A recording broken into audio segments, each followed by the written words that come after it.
इनकी मानसिकता, विपक्ष की मानसिकता, धर्म से धर्म लड़ाना, जाति से जाति लड़ाना और आदमी से भाईचारे को ख़त्म कर देना। शुरू से ही आरएसएस और बीजेपी की एक पॉलिसी रही है कि अंग्रेज़ों वाली पॉलिसी अडॉप्ट करते हैं कि फूट डालो राज करो। तो इन लोगों ने इतने बड़े विपक्ष के नेता को खड़ा होकर, एक अदना सा आदमी जिसकी औकात नहीं है, आज उसकी औकात नहीं है राहुल के सामने कुछ भी, और वो आदमी खड़ा हो गया कहता कि इनको अपनी जाति का नहीं पता, वो उस खानदान से है, वो उस नेहरू खानदान से है।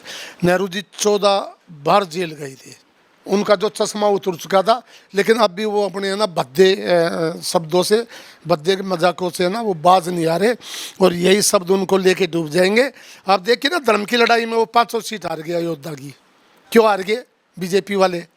अगर वहाँ धर्म का इतना बोलबाला होता, तुमने इतना वो बनाया, मंदिर देख लो वो टपकता है, श्री राम जी की मूर्ति के ऊपर पानी गिरता है, पार्लियामेंट देख लो वो टपकती है।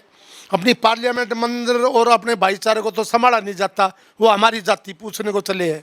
राहुल जी की कोई जाति नहीं है, कोई धर्म नहीं है, सर्व जाति के आदमी है, सर्व धर्म के आदमी है।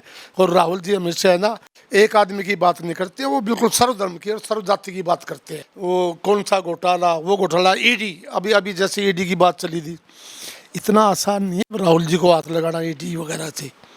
जिस दिन हाथ लगाएंगे उस दिन बता देगी पूरी कांग्रेस कि ईडी जो है वो राहुल जी को हाथ लगा के देखे, फिर बताएंगे हम रोड पे। नमस्कार, मैं रश्मि कौशिक और आप मेरे साथ देख रहे हैं सनसनी रिपोर्टर।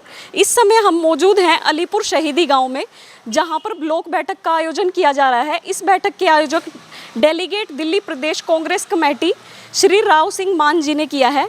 आइए उनसे जानते हैं कि इस बैठक को लेकर उनका क्या उद्देश्य है। सर, आज की जो ब्लॉक बैठक का आयोजन किया गया है, किस उद्देश्य से किया गया है? दिल्ली प्रदेश कांग्रेस कमेटी के अध्यक्ष भाई देवेंद्र यादव जी ने अपने अध्यक्ष बनने के बाद एक बहुत ही रचनात्मक परिपाटी शुरू की है कि पूरी दिल्ली के अंदर माह में 2 बार, एक बार ब्लॉक स्तर पे और एक बार डिस्ट्रिक्ट स्तर के ऊपर मीटिंग्स होंगी, और जो भी लोगों की समस्याएं क्षेत्र के अंदर हैं उनको एक जगह पे रजिस्टर करके, और जहाँ जहाँ जिस डिपार्टमेंट में जाने की ज़रूरत पड़ेगी, कांग्रेस के सभी कार्यकर्ता इकट्ठे हो गए लोगों की समस्याओं के समाधान हेतु उन समस्याओं का निराकरण करवाएंगे।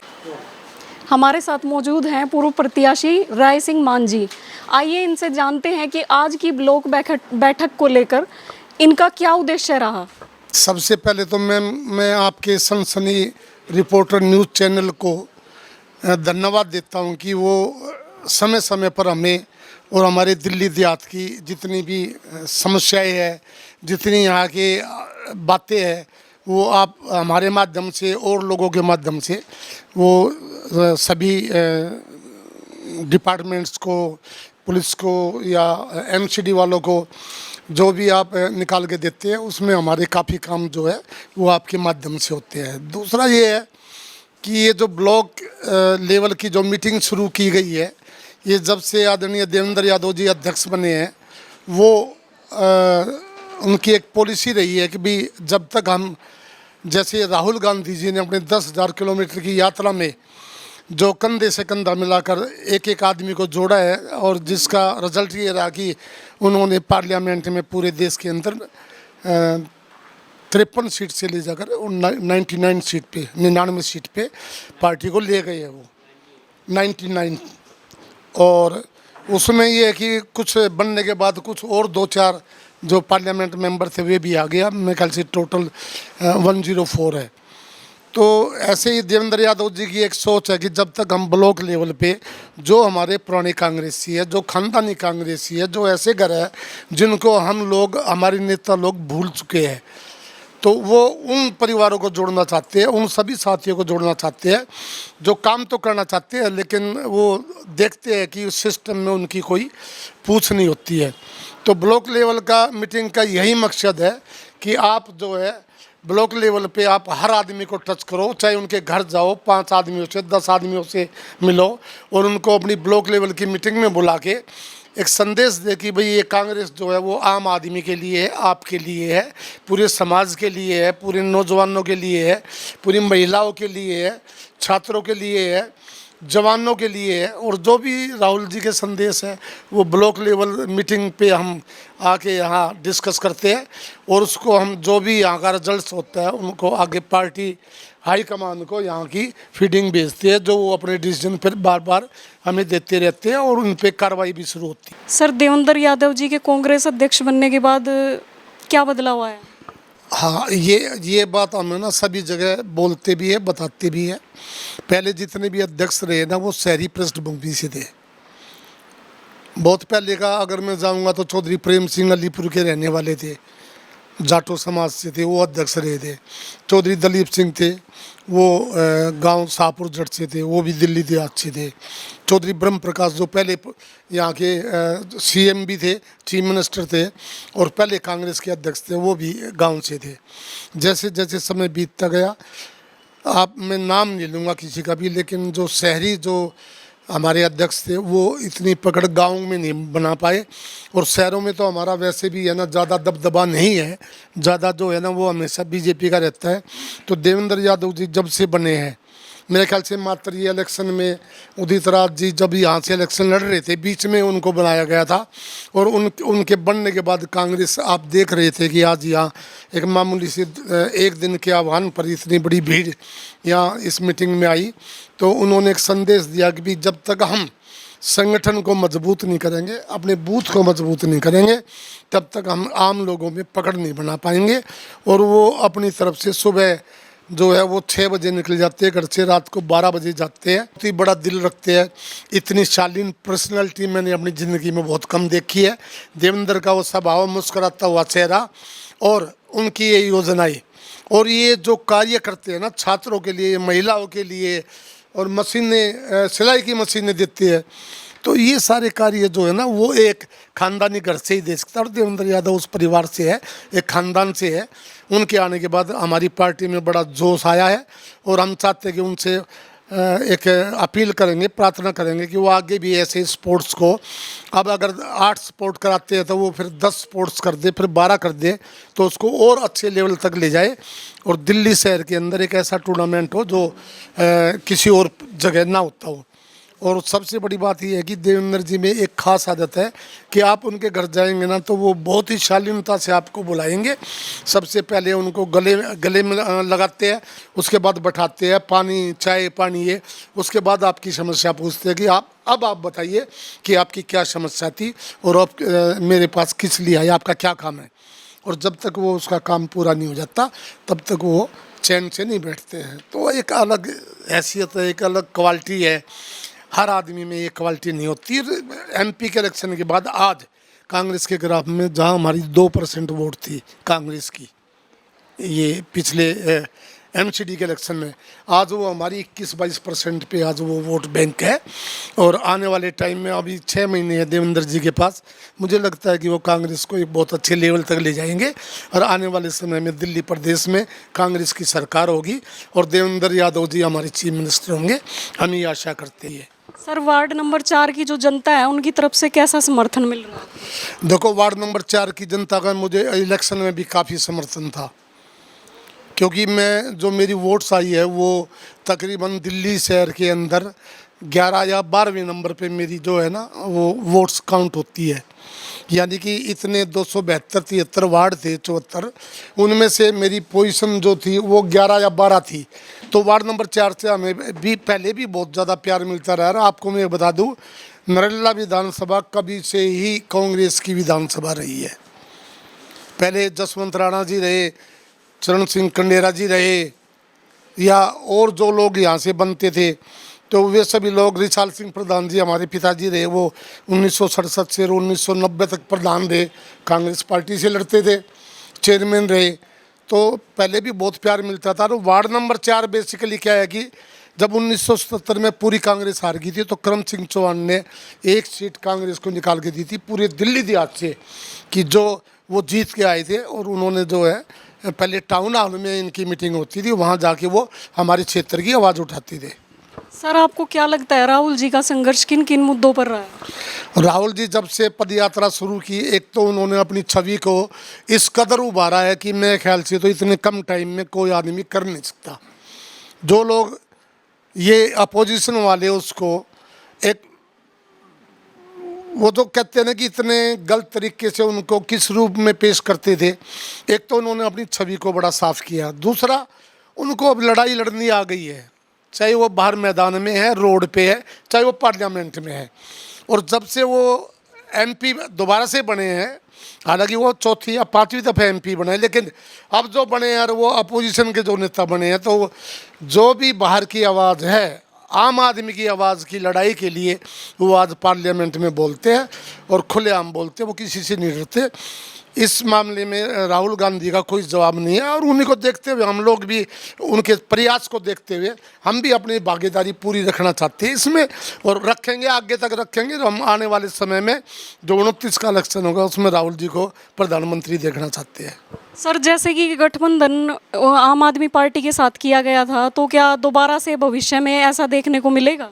देखिए, वो एक पार्टी हाईकमान का जो है फैसला था, उसमें पता नहीं पार्टी हाईकमान ने कुछ महसूस किया कि जब तक हमारा इंडिया गठबंधन, ये जो हमारा गठबंधन केजरीवाल से हुआ था, सिर्फ इंडिया गठबंधन को बचाने के लिए हुआ था, क्योंकि एक केजरीवाल साहब भागेंगे, दूसरी ममता बनर्जी निकल जाएगी चटक के, तीसरा कोई और निकल जाएगा। तो सिर्फ बेसिकली पार्टी हाईकमान का ये था कि इंडिया गठबंधन को मजबूत करने के लिए इन लोगों से हाथ मिलाया गया था, जिसका कोई हमें ज़्यादा खास फायदा नहीं हुआ। दिल्ली के अंदर तो हुआ ही नहीं, पंजाब में उनसे आमने सामने का इलेक्शन था, और आने वाले समय में अब जो भी इलेक्शन होगा वो हम सेपरेट लड़ेंगे बिल्कुल, और जितना भी चुनाव होगा वो कांग्रेस अपने दम पे लड़ेगी, अपने कैंडिडेट्स को लड़ाएगी, और हम कोई समझौता नहीं करेंगे आप पार्टी से। सर, अभी विपक्ष की तरफ से एक सवाल करना चाहूँगी मैं आपसे। जैसे कि अभी संसद में राहुल गांधी से उनकी जाति पूछी गई, इस पर आपका क्या कहना है? इनकी मानसिकता, विपक्ष की मानसिकता, धर्म से धर्म लड़ाना, जाति से जाति लड़ाना, और आदमी से भाईचारे को ख़त्म कर देना, शुरू से ही आरएसएस और बीजेपी की एक पॉलिसी रही है कि अंग्रेज़ों वाली पॉलिसी अडॉप्ट करते हैं कि फूट डालो और राज करो। तो इन लोगों ने इतने बड़े विपक्ष के नेता को खड़ा होकर, एक अदना सा आदमी जिसकी औकात नहीं है, आज उसकी औकात नहीं है राहुल के सामने कुछ भी, और वो आदमी खड़ा हो गया ये कहता कि इनको अपनी जाति का नहीं पता, वो उस खानदान से है, वो उस नेहरू खानदान से है। नेहरू जी 14 बार जेल गए थे। मोतीलाल नेहरू ग्रोड ब्राह्मण थे, उनके दादा परदादा। देखिए, जैसे जैसे बच्चे जवान होते हैं ना, वो कुछ जो अपनी मनमर्जी भी करते हैं। अगर आज हम ये मानने लगे कि हमारे बच्चों की जो शादी है वो जाट ब्राह्मण बने या पंजाबी किसी जाति में हो जाए, मेरे को दिक्कत नहीं है, ये आजकल हमने भी अडॉप्ट कर लिया है कि भाई हम जो है, हमारे बच्चे अगर जो ठीक रिश्ते नहीं मिलते हैं अपने परिवार में, लड़ कर सकते हैं। अब उस टाइम क्या डिसीजन हुए क्या नहीं हुए, उनको मुद्दा बना के उन्होंने है ना गलत प्रचार किया, और वे लोग इस कदर बह गए अपनी जीत के नशे में।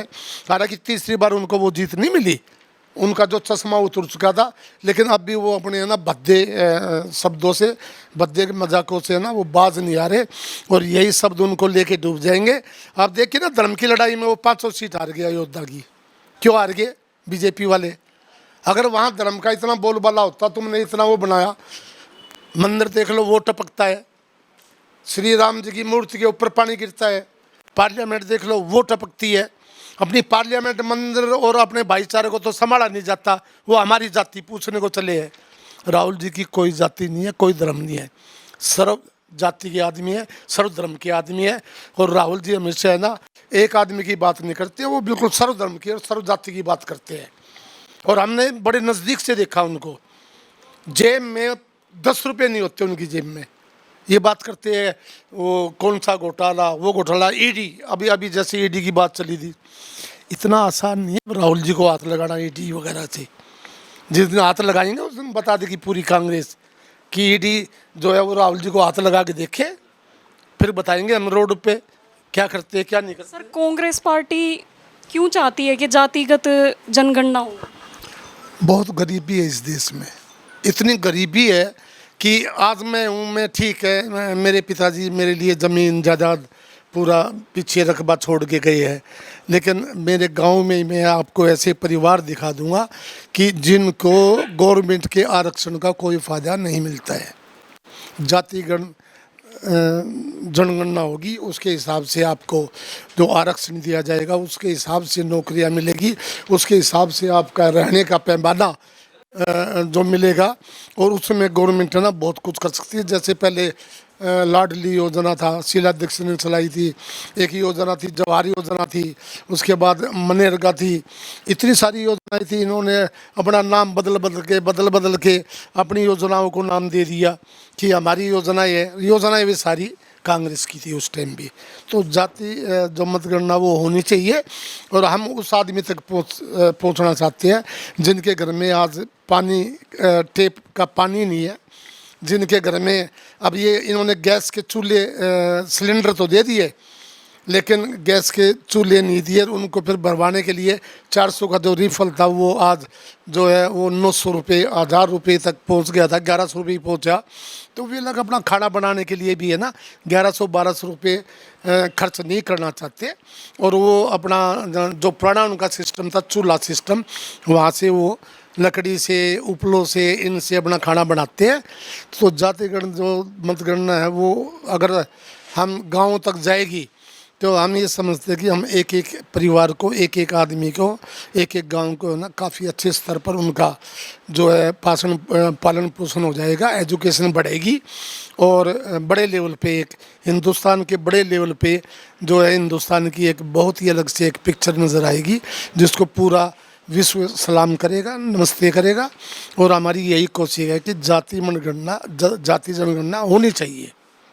सर, जनता को क्या संदेश देना चाहेंगे आप जागरूक करने के लिए? देखिए, अब एक झूठ का जो है ना एक तंत्र वो बहुत दिन तक नहीं चलता है, एक बदमाश की बदमाशी बहुत दिन तक नहीं चलती है, बल्कि हमारे दिल्ली देहात में ये है कि 2 से और 2.5 दिन की ज़िंदगी होती है किसी भी चीज़ की।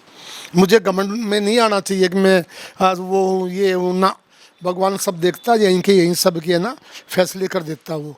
तो हम तो यही संदेश देंगे कि हर जितने भी हमारे ग्रामवासी है, समाज के लोग हैं, चाहे वो अपनी ब्राह्मण जाति से है, चाहे वो आपके जो है जाटो समाज से है, चाहे वाल्मीकि समाज से है, चाहे वो जैसे अब मोमडन से हमारे जो मुस्लिम भाई है, उनसे हमारा इतना फासला कर दिया इन लोगों ने कि जो है वो अब हमें है ना वो तो नहीं देखेंगे जो ये पीढ़ी है, लेकिन अगली पीढ़ी है ना वो हमारे बच्चों के दुश्मन बन जाएंगे, और हिंदुस्तान में है ना हम लोगों का रहना बड़ा मुश्किल हो जाएगा।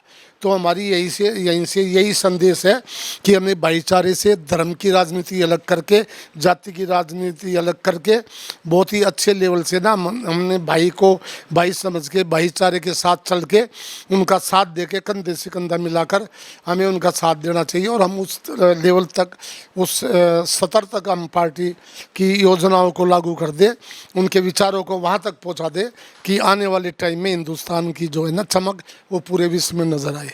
उद्देश्य यही था कि अपने ब्लॉक लेवल पे हम सब मिलें, सभी कार्यकर्ताओं से मिलें, और इस मीटिंग का उद्देश्य ये है कि जो भी समस्याएं हैं हमारे एरिया की, जो समस्याएं हैं उनको हम सबके सामने लाएं, और हम सब उसके निवारण के लिए क्या कर सकते हैं वो हमें देखना था। मैडम, आपको क्या लगता है देवेंद्र यादव जी के कांग्रेस अध्यक्ष बनने के बाद क्या क्या बदलाव हुए? देखिए, देवेंद्र यादव जी के कांग्रेस के अध्यक्ष बनने के बाद बहुत सारे बदलाव हुए। उसमें एक तो विशेष बदलाव था कि हमारी जो मीटिंग थी ब्लॉक लेवल की और ज़िले की, वो हर महीने हमारी मतलब डेट तय हो गई है कि हर महीने वो मीटिंग हमारी होनी ही है।